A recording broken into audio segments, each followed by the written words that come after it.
वंदे मातरम का 150 साल भी चल रहा है। हम लोग बजट में डिक्लेयर किया है एक बड़ा म्यूजियम होगा, नेशनल लेवल का म्यूजियम, वंदे मातरम म्यूजियम। বঙ্কিমচন্দ্র চট্টোপাধ্যায়ের জন্মজয়ন্তী উপলক্ষে বড় ঘোষণা করলেন মুখ্যমন্ত্রী শুভেন্দু অধিকারী। শুক্রবার কলকাতার কলেজ স্ট্রিটে সাহিত্য সম্রাটের ঐতিহাসিক বাসভবনে আয়োজিত অনুষ্ঠানে তিনি জানান, পশ্চিমবঙ্গে জাতীয় মানের একটি বন্দে মাতরম মিউজিয়াম গড়ে তোলা হবে। তার এই ঘোষণাকে ঘিরে রাজনৈতিক মহলেও নতুন করে আলোচনা শুরু হয়েছে। শুক্রবার তথ্য ও সংস্কৃতি দফতর এবং কলকাতা পুরসভার যৌথ উদ্যোগে বঙ্কিমচন্দ্র চট্টোপাধ্যায়ের 189তম জন্মজয়ন্তী পালন করা হয়। অনুষ্ঠানে উপস্থিত থেকে সাহিত্যিকের প্রতিকৃতিতে মাল্যদান করে শ্রদ্ধা জানান মুখ্যমন্ত্রী শুভেন্দু অধিকারী। সেখানে তিনি জানান, এই প্রথমবার রাজ্য সরকারের উদ্যোগে কলেজ স্ট্রিটে বঙ্কিমচন্দ্রের ঐতিহাসিক বাসভবনে সরকারি অনুষ্ঠানের আয়োজন করা হয়েছে। আর অনুষ্ঠান থেকেই বিগত তৃণমূল সরকারকে আক্রমণ করে তিনি বলেন, বিগত সরকার ছিল তোষণের সরকার, রাজ্যে বর্তমান রাষ্ট্রবাদী সরকার প্রতিষ্ঠিত হয়েছে, এবার সব কাজ হবে। पिछले सरकार का काम तुष्टीकरण, भ्रष्टाचार, परिवारवाद और बंगाल को पीछे ले जाने का काम था। ये सब काम तो उनका नहीं करने का मकसद था। राष्ट्रवाद, देश प्रेम, ऋषि बंकिम चंद्र, कवि गुरु, ये सब काम उनका नहीं करने का उसका एजेंडा में नहीं था। अभी राष्ट्रवादी सरकार आया, ये सब काम होगा। তাৎপর্যপূর্ণ বিষয় হলো, গত বছর শুভেন্দু অধিকারীকে কলেজ স্ট্রিটে বঙ্কিমচন্দ্রের এই বাড়িতে ঢুকতে দেওয়া হয়নি। যদিও সেই সময় বাড়ির বাইরেই তিনি বঙ্কিমচন্দ্র চট্টোপাধ্যায়ের প্রতিকৃতিতে শ্রদ্ধা জানিয়েছিলেন। এই বিষয়ে শুভেন্দু বলেন, বন্দে মাতরমের 150 বছরে এখানকার রাস্তা খুঁড়ে দিয়েছিল। রাজ্যে পালা বদলের পর সেই বাড়িতেই পালিত হলো সাহিত্য সম্রাটের জন্মজয়ন্তী। বিরোধী দলনেতা ছিলাম, বিজেপির একটা কার্যক্রম ছিল, আমি এসেছিলাম। জনগণ বিচার করে দিয়েছে, আবেগপ্রবণ মুখ্যমন্ত্রী। কলকাতায় থাকাকালীন বঙ্কিমচন্দ্র চট্টোপাধ্যায় জীবনের শেষ বছরগুলোতে কলেজ স্ট্রিট এলাকার প্রতাপচন্দ্র স্ট্রিটের একটি বাড়িতে থাকতেন। সেই রাস্তাটি এখন বঙ্কিম চ্যাটার্জি স্ট্রিট নামে পরিচিত।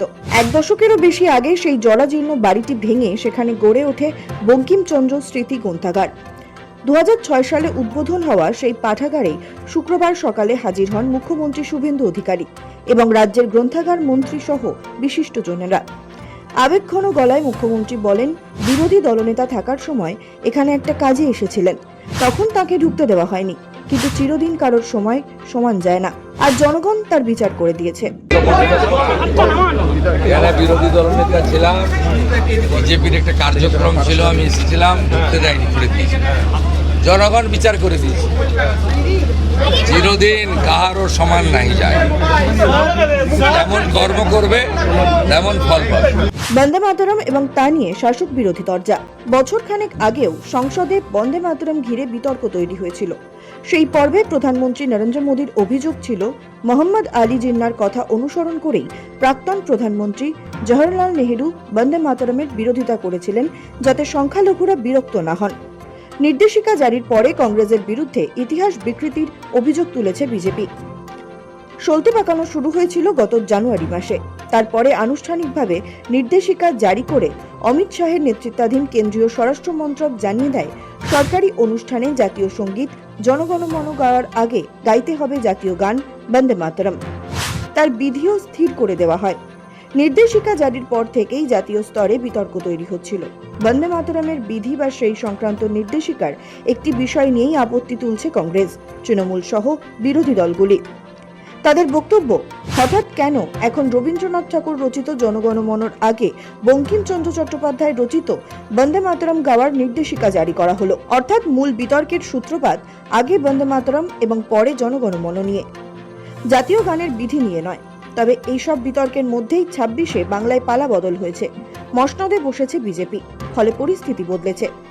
জাতীয় স্তরের বন্দে মাতরম মিউজিয়াম তৈরির ঘোষণা। মুখ্যমন্ত্রী মনে করিয়ে দেন, বন্দে মাতরম গানের 150 অর্থাৎ 150 বছর চলছে। এই উপলক্ষে রাজ্য সরকারের তরফে বড়সড় উদ্যোগের কথা জানান তিনি। শুভেন্দু অধিকারী ঘোষণা করেন, সাহিত্য সম্রাটের স্মৃতি এবং বন্দে মাতরমের ইতিহাসকে রক্ষা করতে জাতীয় স্তরের একটি বন্দে মাতরম মিউজিয়াম বা সংগ্রহশালা গড়ে তুলবে রাজ্য সরকার।